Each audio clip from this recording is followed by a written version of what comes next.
Agora, no Jornal da Manhã, entrevista. 7h17 da manhã, nesta semana, a Câmara dos Deputados deve avaliar a polêmica proposta de emenda constitucional, a PEC da transição, que fura o teto de gastos. Essa proposta, definida pelo futuro governo federal, foi aprovada na semana passada em ampla maioria no Senado. E para conversar sobre esses e outros assuntos, estamos recebendo aqui na bancada do nosso Jornal da Manhã o deputado federal joinvilense Rodrigo Coelho, do Podemos, que já está aqui conosco. Deputado, muito bom dia para o senhor, muito obrigado por aceitar o nosso convite. Tudo bem? Seja bem-vindo. Bom dia, Fernando. Bom dia, Marcos. Bom dia. Bom dia aos ouvintes, é um prazer enorme estar aqui de volta com vocês. Muito bem. Deputado, como é que o senhor avalia, essa PEC fura-teto? Já declarei meu voto será contrário. Eu sempre tive como premissa, nessa atuação, nesses 10 anos de vida pública, o respeito ao dinheiro público, a lei de responsabilidade fiscal e questão do teto foi uma conquista muito grande da sociedade brasileira como um todo. Digo isso porque os governos tinham o costume, e não haviam consequências graves com relação a isso, quando gastavam mais do que arrecadavam. No orçamento da nossa casa é assim, como é que não vai ser no governo, no poder público, municipal, estadual e nacional, passar um bastão para o sucessor com dívidas a pagar, sabendo que não teve recurso para isso. Então gastar menos do que arrecada é um princípio básico.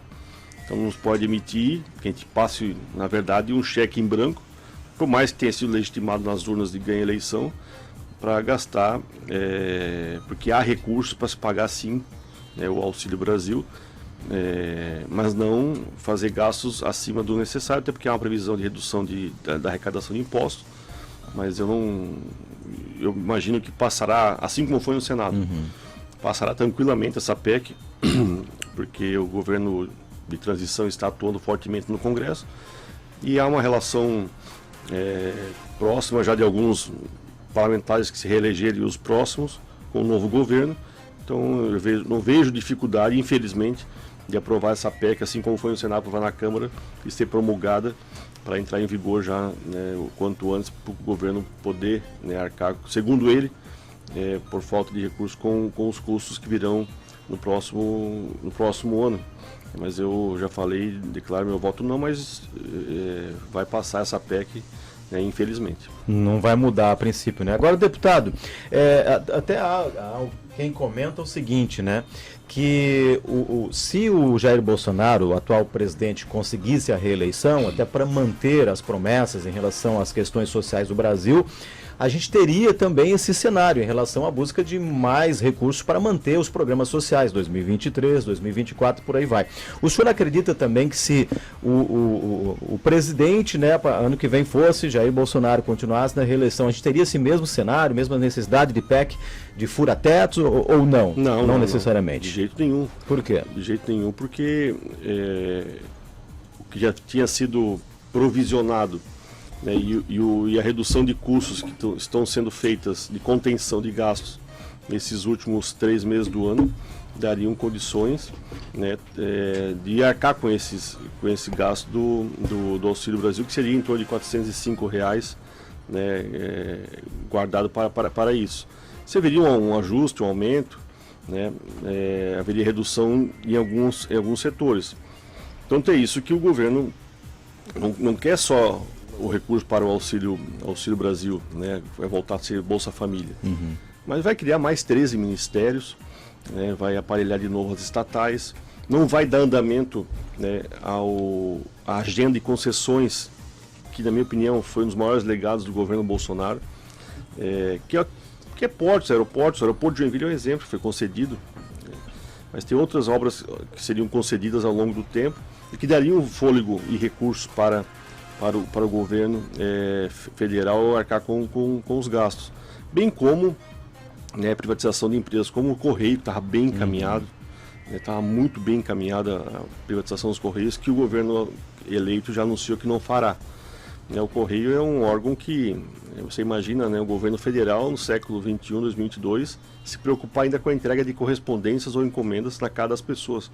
Quando se fala em várias empresas aí, que as pessoas compram diariamente e recebem com muito mais eficiência e muito mais barato do que, né, o Correio ou mesmo o Infraero, né? Você imagina o Infraero, ter que o governo federal se preocupar com a troca de lâmpadas em aeroportos, não é função do Estado isso. Então a redução, devido a essa não andamento, e também é uma expectativa do mercado, infelizmente, né? O dólar está aumentando, as bolsas caindo, né, com essa perspectiva de mudança de rumo na política liberal que vinha sendo feita do Paulo Guedes. Fala o mercado nada mais é do que um termômetro importantíssimo que os governos têm de medir a confiança de investidores estrangeiros que já estão reduzindo as suas perspectivas de investimento, inclusive investidores nacionais do nosso estado e de Joinville, devido a essa insegurança que há com relação às contas públicas, porque o que acontece quando se emite um sinal de gasto acima do teto? A inflação aumenta. E quando a inflação aumenta, não adianta dar R$600 de auxílio Brasil ou Bolsa Família, que a inflação vai corroer grande parte disso.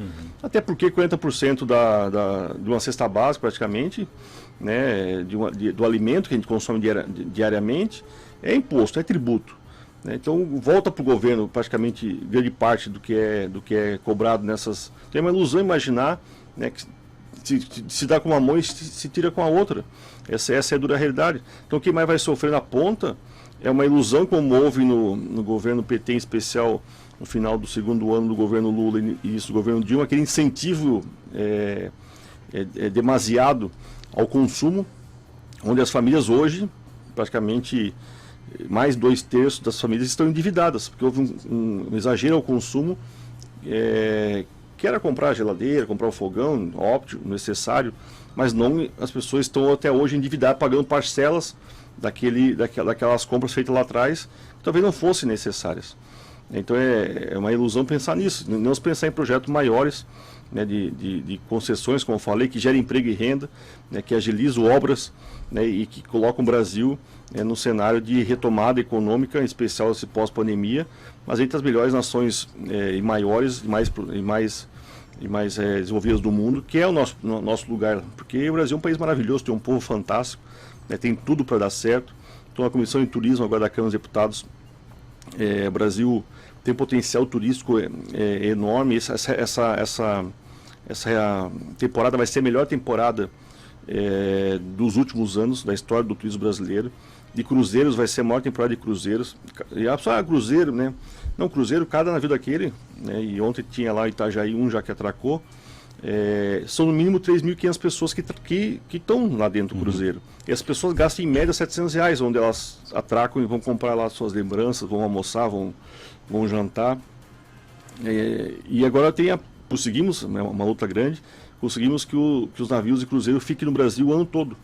Né? Não vai ter chegar em outubro, novembro, ficar até fevereiro, março. Agora os navios vão ficar aqui, né? Vai ter empresas que vão operar o Brasil, nossos 8.000 quilômetros de litoral, fantástico, o ano todo, porque há demanda para isso, né? E vai desenvolver ainda mais. Sexta-feira foi lançado, né, um novo projeto de um porto em Pissarras. Vai ter lá um pier lá inicialmente, mas agora vai ter um local até de apoio, né, aos barcos. Nosso turismo náutico é fantástico. E o Brasil, nosso estado mesmo, né, aqui Campo Alegre, fez uma audiência pública semana passada lá na Comissão de Turismo sobre Campo Alegre. Campo Alegre não ficará conhecida apenas como a Gramado catarinense, como a Campos do Jordão catarinense. Ela já é Gramado, já é Campo Alegre. É uma cidade que tem um potencial turístico enorme, uma beleza diferenciada, não é tão artificial como falei essas duas cidades anteriores, né, e que você observa lá, terrenos que você comprava, né, um valor mais barato, hoje está no mínimo 7, 8 vezes mais caro, e condomínios, casas luxuosas, né, e hotéis. Só para ter uma ideia, Marcos e Fernando, antes do Covid tinha 300 leitos em Campo Alegre, hoje já tem 1.600 leitos. Vê só, aumentou 5 vezes em 2 anos o número de leitos em Campo Alegre. Isso que a gente fala é que Campo Alegre não está em condições de receber tamanha demanda. mas vê só na quantidade de eleitos que já tem em Campo Alegre.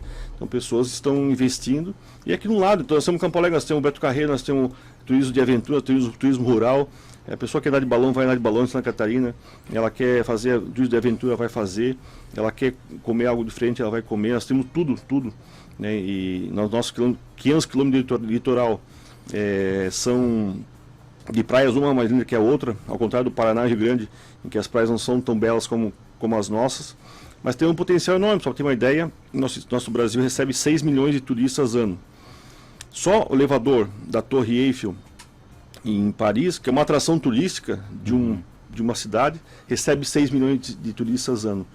Então vê só, uma atração turística de um país recebe a mesma coisa que um país, no caso o Brasil, que é muito mais maravilhoso, né? Então nós temos um potencial enorme e vamos sancionar, né? Foi aprovado na Câmara e no Senado considera a maior conquista nesse período de um ano na Comissão de Turismo da Câmara dos Deputados, que é o novo Fungetur, que é o Fundo Geral de Turismo, que é o quê? Que é dinheiro na veia, porque quem faz turismo, na verdade, na ponta, é o operador privado, não é? O poder público, ele facilita, ele dá as condições, a infraestrutura necessária, mas quem opera na ponta, restaurante, bar, é o mesmo, né, o transfer, é o operador, é privado. Só que precisa de apoio, de recursos. Esse fundo é para os estados?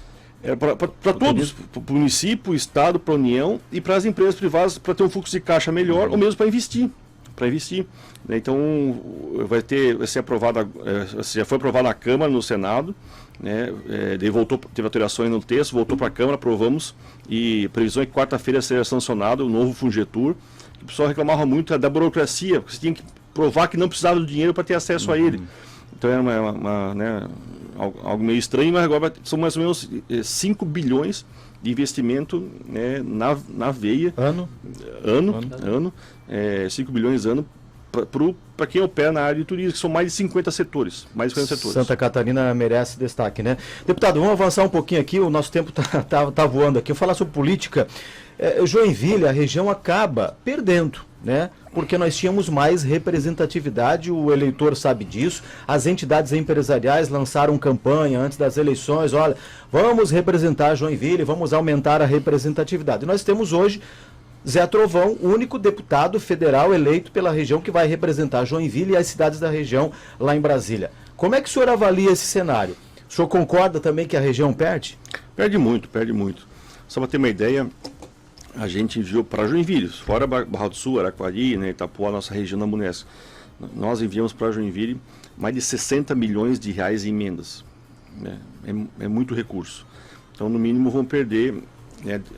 Tínhamos 3, vai ter só um, vamos ficar com 2, então, no mínimo 120 milhões de recursos, que vão desde 8 milhões para o Autocardef, para os hospitais, para várias UBSs, para o Bolshoi, para nossa cultura, enfim, para várias demandas que a cidade tem, uma cidade maravilhosa, mas que tem as suas demandas, né, de uma cidade que tem metade praticamente de ruas de barro.